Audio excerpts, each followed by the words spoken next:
قرآن مجید فرقان حمید کے اندر بہت سے پہلو ایسے ہیں کہ جیسا کہ مثال کے طور پر منافقین کے لحاظ سے سورۃ الانفال میں اللہ تعالیٰ ارشاد فرماتا ہے استغفر لهم او لا تستغفر لهم ان تستغفر لهم 70 مرة فلن يغفر الله لهم۔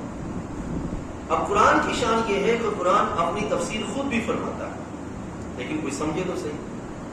اور قرآن کی جو وضاحت ہے یہ ہمیں حدیث رسول سیرت رسول علیہ السلام میں بھی ملتی ہے۔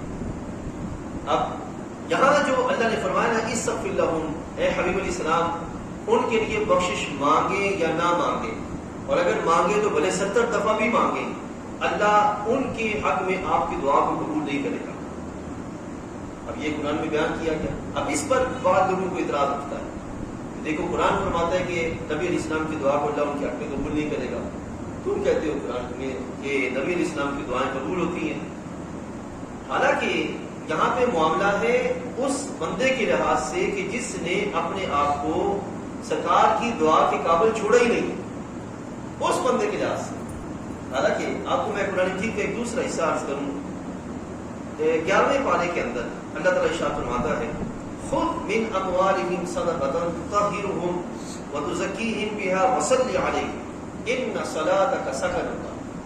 اللہ تعالیٰ فرماتا ہے کہ ان سے مال لیجئے، خذ لیجئے من اموالهم ان کے مال میں سے صدقہ لیجئے، وتطهرهم بها اور اس صدقے کے سبب ان کو پاک کیجئے، وتزكيهم وتصلي عليهم اور پھر ان کے لیے آپ دعا فرمائیے۔ اللہ تعالیٰ فرماتے ہیں ان صلاتک سکن لهم، آپ کی دعائیں ان کے لیے سکون کا سبب ہوں۔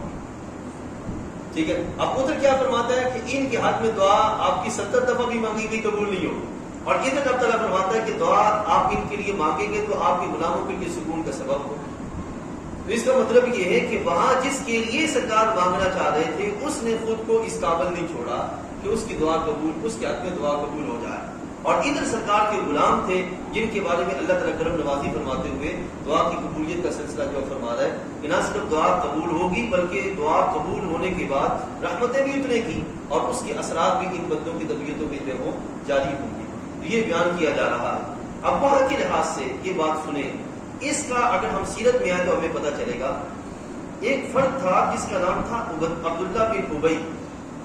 عبداللہ بن ابی یہ منافقین کا سردار تھا۔ عبداللہ بن ابی جب اس کا یہ دنیا سے گیا، وصال ہوا اس کا جب، تو اس کے اہل خانہ میں سے کسی نے سرکار سے عرض کیا صلی اللہ علیہ وسلم یا رسول اللہ اپنی قمیض عطا فرمائے۔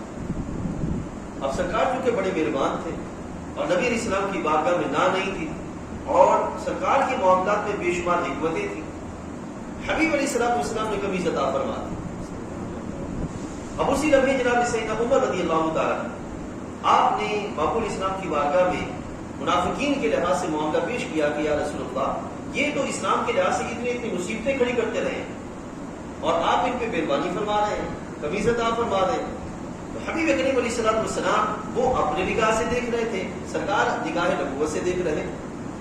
اب اس کی وجہ کیا ہے؟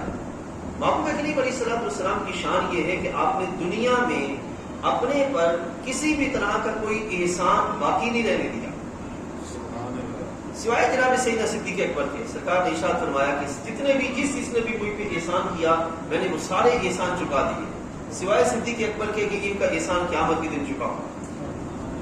سرکار نے فرمایا ان کا احسان قیامت کے دن چکاؤں۔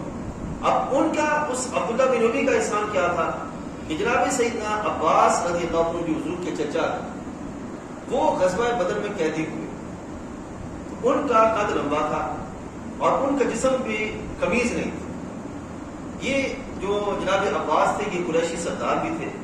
اب عبداللہ بن ابی نے اپنی قمیض حضرت عباس کو اس وقت دی تھی۔ وہ جو احسان نبی علیہ السلام کے رشتہ داروں پر ہوا وہ احسان سرکار کو یاد تھا۔ اس لحاظ سے سرکار دو عالم صلی اللہ علیہ وسلم نے وہ احسان چکتا کیا تاکہ یہ کل کو یہ نہ کہے کہ کوئی احسان باقی رہ گیا، اس لحاظ سے آپ نے قمیض عطا فرمائی۔ دوسرا نگاہ نبوت دیکھ رہی تھی کہ سرکار دو عالم صلی اللہ علیہ وسلم نے جب قمیض عطا فرمائی نا تو وہ قمیض جو ہی اس کے قبیلے میں پہنچی اس قمیض کی برکت سے 1000 منافق صحیح مسلمان ہو گیا۔ یہ ہے نبی علیہ السلام. اب دیکھیے یہ ایک آیت کریمہ ہے استغفر لهم او لا تستغفر لهم، اس کا یہ ہے سیاق بیک گراؤنڈ، یہ سیاق و سباق. اب اس کو لے کے اچھلتے پھرتے رہتے ہیں کہ دیکھو نبی علیہ السلام کی دعا قبول نہیں ہوتی، تم کہتے ہو قبول ہوتی ہے.